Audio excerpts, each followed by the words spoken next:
आम्ही सध्या सांगली जिल्ह्यामध्ये जकाईदारा मानेवाडी या ठिकाणी आलेलो आहोत आणि इथला निसर्ग रम्य असं कोकण आणि डोंगर असणारं ह्या डोंगरातून समोरच्या बाजूला जो रस्ता दिसतोय त्या रस्त्याच्या माध्यमातून आम्ही इकडे आलो आणि पहिल्यांदा भारी वाटलं की इथं समोर तळे इथं असणारं असं जकाईनाथाचं मंदिर आणि हे विलोभनीय असं दृश्य या ठिकाणी बघितलं आणि मन प्रसन्न झालं की अरे कुठंतरी चला आपण निसर्गाच्या सानिध्यात गेलं पाहिजे.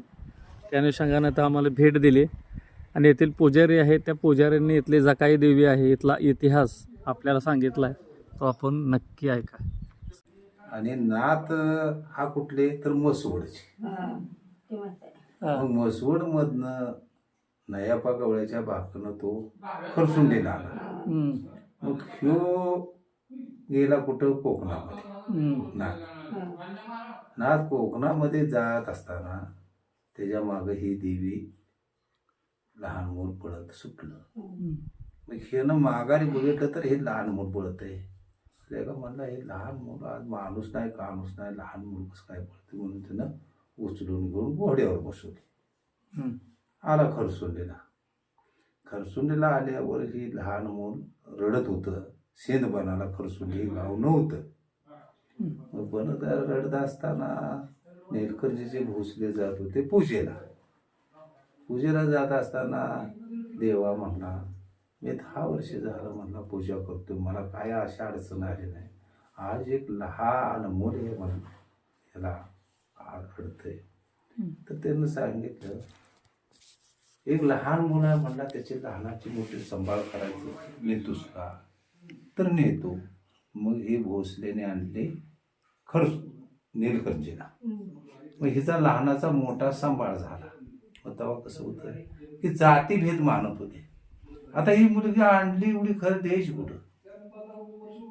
मग हिला अंतस्तमध्ये समजत होतं माझी चिंता करू नका म्हणले मी नाताशी लग्न करणार. रातोरात गेले आणि नाथसाहेब म्हणले माझी राहण्याची इथं अवस्था नाही. इथं मोठं गाव असणार आहे अनेक तऱ्हेचा मानव जन्माला येणार आहे आणि मला ते काही जमणार नाही. मी एखाद्या जंगलला राहणार. पड काढला येणं. मग नाथ चिलीमुळे बसले होते. नाताने बघितलं आला म्हणलं मालकीन गेली म्हणून त्याने चिलमीला खडा काढला आणि मारला. ती चिमखडा म्हणून हिवरेच्या रानात वर पडलाय. त्या दिशेने नाथ माग आले तर ही इथं बसली. मग हिला कोपराने जागा केला हिला आणि बसवल्यावर नाथ रोज येत होते. आता जंगलामध्ये ठेवल्या नाथ रोज येत होते. रोज येताना त्या 6 जणीला याड पडलं.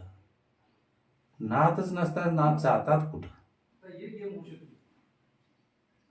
मग ते म्हणले आज्ञान बाळाला विचारलं. त्या बाळाला विचारलं अरे बाळ नाथ कुठं जातात. नाथ म्हणला मला काय झोप लागल्यावर मला काही माहिती नसते मी आज देवाचा तपास करतो. मी रात्रीच्या 12ला उठले घोडा स्वार केला घोड्यावर बसले निघाले. बाळ जाग झाला आणि त्या घोड्याच्या मागल्या अंगाला येऊन चिकटलं. नाथ येऊन घोडेपरमध्ये कोरडा मारायला गेले. तेवढ्यात बाळाने मागं धरला आणि त्या म्हणून वरडले अरे तू कसा काय. महाराज म्हणला तुम्ही चाललाय कुठं.